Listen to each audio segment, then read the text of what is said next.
Day 2 in Roma was probably my longest day. I started off by taking the subway into the city. My ticket to the Colosseum from the day before also included a visit to the Foro Romano and Palatino. Basically, these two things are the town square of ancient Rome.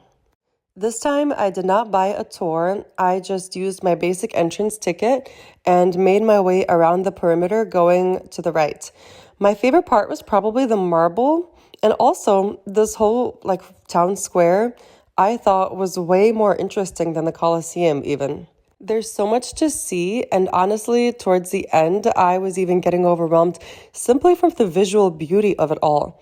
I would love to come back here one day and explore more in depth and maybe get a tour of some of the places and learn more about them. The first thing that being here made me think about was the fact that all of this is so ancient. Some of these buildings are thousands of years old, and it's such a contrast to today's modern society where it seems like everything is so fast and so temporary.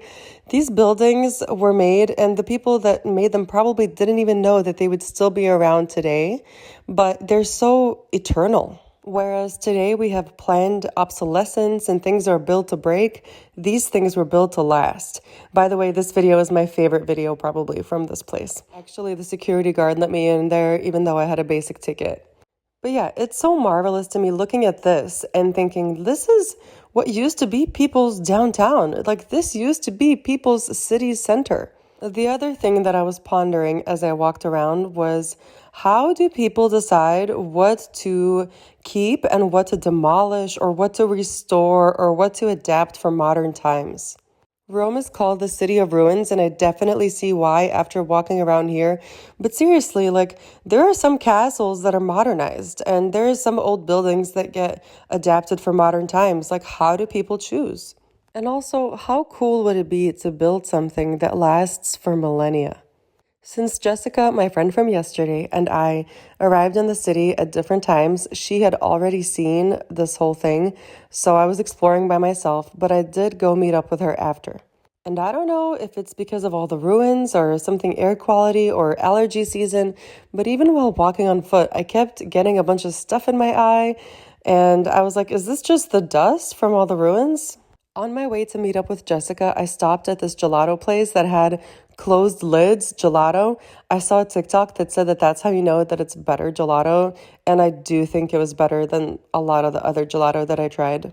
Jessica and I met up at Trastevere, which is a neighborhood in Rome, and we explored some churches and fountains in the area. Trastevere is probably my favorite neighborhood so far that I've found. It's definitely what I picture as the typical beautiful Roman streets, and I didn't even film all of them. In fact, I had to cut a lot of them. I had 20 minutes of footage just from this day, but after a while on video, they kind of look the same, even though in person, to your eyes, they do not. By the way, as we're walking here with the server, from this restaurant saw me and he gave us free shots because he was like, "You are so beautiful, you get a free shot." And he yelled that in front of the entire restaurant, which was very surprising to me, but very flattering. So thanks to him. I don't really drink, but I thought that was just so nice. But yeah, Trastevere is just such a dream. I definitely am going to come back to this area, and I really liked eating here too. So this is my favorite church that we saw and my favorite underground tunnel. It was only $2.50 and there weren't really any people in these tunnels. And at first we're walking around okay, this is kind of a lot. These tunnels are pretty long.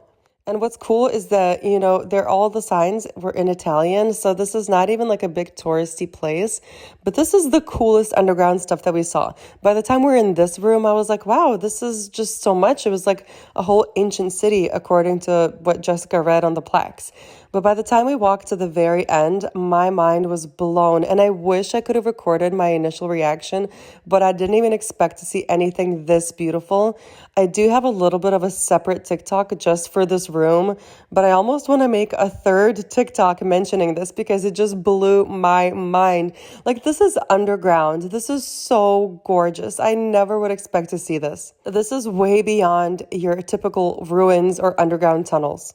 And being here in this chapel underground made me also think about the details and the intricacy and the ornate nature of the Roman art and architecture. I draw as an artist, and I don't even want to put that much detail into my drawings, let alone building all this stuff. A lot of modern design is all about clean, simple lines and minimalism, but I am so blown away by the intricacy of the art that I saw here in Rome on this day specifically, but every day as well. After visiting a few of these churches, Jessica and I walked up a big ass hill. Guys, real. We're climbing up this Oh my steep God. ass street after some stairs. Yeah. Yeah. And we weren't even done by the time we walked up this. There was still more to go, but we stopped at this gorgeous fountain and beautiful view. If the Tabby Fountain is too crowded for you, I definitely recommend coming here. It is freaking beautiful, and it's really nice to come here before sunset. And that's where we went, is even higher up after here to check out the sunset. At the end of the day, my smartwatch said that I climbed 45 flights of stairs.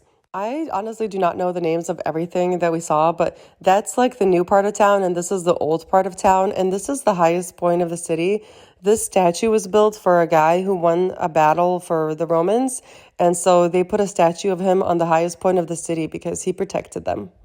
After hanging out here, we ran into some guys who bought Jessica and I some roses, and she and I were just so happy. We're like, ooh, we got roses. Like, we felt so special.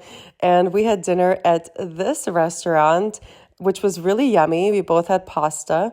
And after that, we walked to Campo di Fiori, which has a market in the daytime, but at nighttime, there are bars and restaurants here. That's pretty much it for my second day in Rome, and I booked my ass to where I live, which took like an hour and a half. Ugh,